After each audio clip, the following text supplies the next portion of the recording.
বিমান বিধ্বস্ত হয়ে নিহত পাইলট তৌকির ইসলাম সাগরের বাড়ি রাজশাহীতে নেমেছে শোকের ছায়া। সেখানে মরদেহ নেওয়া হবে এ নিয়ে সেখান থেকে এই মুহূর্তে আমাদের সাথে সরাসরি যুক্ত হচ্ছেন সহকর্মী আহসান হাবিব অপু।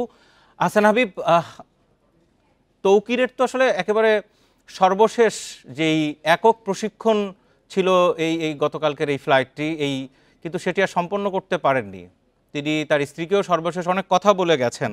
সব মিলে আপনি ওই বাড়িতে আছেন, সেখানকার কথা জানাবেন। আত্মীয় স্বজন যাদের সাথে কথা হয়েছে তারা কি বলছেন?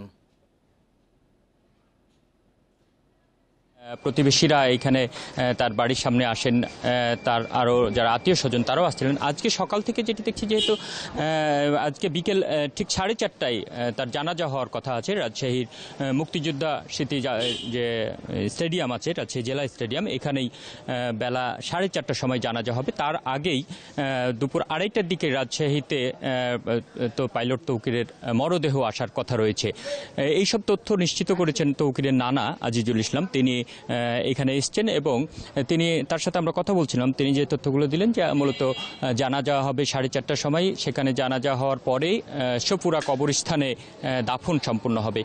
আমরা যে তথ্যটি গতকালকের তথ্য হলো যে দুর্ঘটনার তথ্য আসে, এর পরপরই তার পরিবারের সদস্যরা, বাবা, মা এবং বোন, তাদের তিনজন এবং এক মামা, এই 4জনকে নিয়ে বিমান বাহিনীর একটি উড়োজাহাজে করে মূলত ঢাকায় নিয়ে যাওয়া হয়েছে। বিকেলে তারা ঢাকা গেছেন, আর তারপরই ঢাকায় তাদের যে আনুষ্ঠানিকতা, আরও যে আনুষ্ঠানিকতা সেগুলো আছে, এবং ঢাকায় জানাজার ব্যবস্থা যেটি বিমান বাহিনীর পক্ষ থেকে সেটি হওয়ার পরে মূলত আমরা যে তথ্যটি জানতে পেরেছি যে 2:30 নাগাদ রাজশাহীতে মরদেহ চলে আসবে।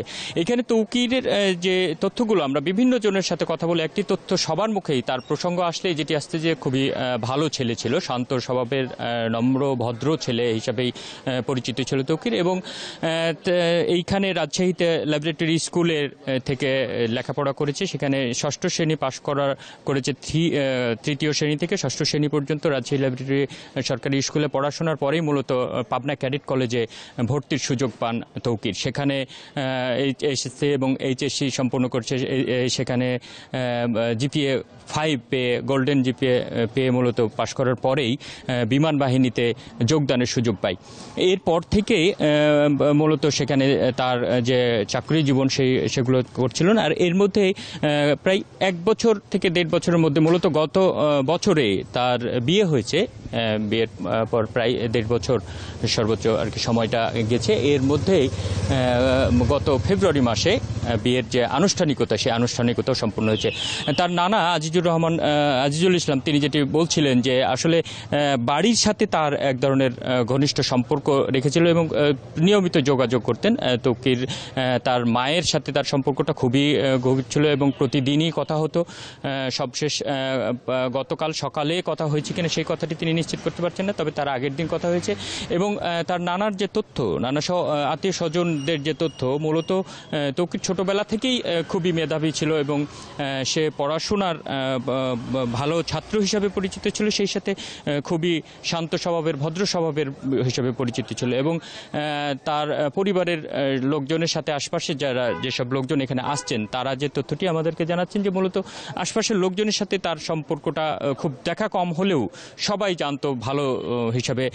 তার শিক্ষক হাবিবুর রহমানের সাথে কথা হচ্ছিল। হাবিবুর রহমান বলছিলেন মেধাবী ছাত্র হিসাবে তাকে দেখতো এবং ভদ্র ছেলে হিসাবেই পুরো স্কুলে বা পুরো কোচিংয়ের তার সহপাঠী যারা, তারা মূলত তাকে সেইভাবেই চিনতেন। এবং বাংলা, ইংরেজি এবং গণিতে খুবই ভালো ছিল বলেই হাবিবুর রহমান আমাকে জানাচ্ছিলেন। হাবিবুর রহমান আরও বলছিলেন যে মূলত তাকে সবাই চিনত যে ভদ্রতা হিসাবে, তিনি নিজেও সেইভাবেই জানতেন। বিষয় আইএসপিআর থেকেও বিবৃতি দিয়েছে এবং যে বিশ্লেষণ বিশেষজ্ঞদের, সেখানেও সেটি উঠে এসছে যে তৌকির চাইলে তিনি অনেক আগে থেকেই নিজেকেই কিন্তু ইজেক্ট করতে পারতেন, তিনি প্যারাশুট নিয়ে বেরিয়ে যেতে পারতেন, সেই সুযোগ তার ছিল। কিন্তু সর্বশেষ তিনি চেষ্টা করেছিলেন যে ফ্লাইটটিকে একটা নীরব জায়গায় নিতে।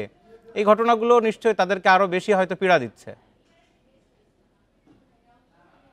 ফাঁকা জায়গায় বিমানটি অবতরণ করার চেষ্টা করছে, এই প্রসঙ্গগুলো আলোচনায় আসছেন এবং সবার মধ্যেই এই তৌকিরকে, পাইলটকে নিয়ে এক ধরনের সহমর্মিতা। আপনি থাকুন সেখানে, আমরা নিশ্চয়ই বিকেলের দিকে তো এর জানাজা সম্পন্ন হবে, ততক্ষণ পর্যন্ত বিভিন্ন সময় তথ্য আপনার কাছ থেকে আমরা নিব। মাইলস্টোন স্কুল অ্যান্ড কলেজে বিমান বিধ্বস্তে নিহত 3 শিক্ষার্থী দাফন সম্পন্ন হয়েছে নিজ নিজ এলাকায়। এদের মধ্যে একজন গাজীপুরের ও 2 জন টাঙ্গাইলের। বিমান বিধ্বস্তে নিহত হয় স্কুলের 3য় শ্রেণীর শিক্ষার্থী গাজীপুরের বাসিন্দা সাইমা। শিশুটির বাবা শাহ আলম জানান, তার 2 সন্তানের মধ্যে সাইমা ছোট। সোমবার অফিসের কাজে বরিশাল যান তিনি। দুপুরে বিমান বিধ্বস্তের খবরে ঢাকায় ফিরে আসেন। পরে হাসপাতালের মর্গে খোঁজ মেলে ছোট্ট সাইমার।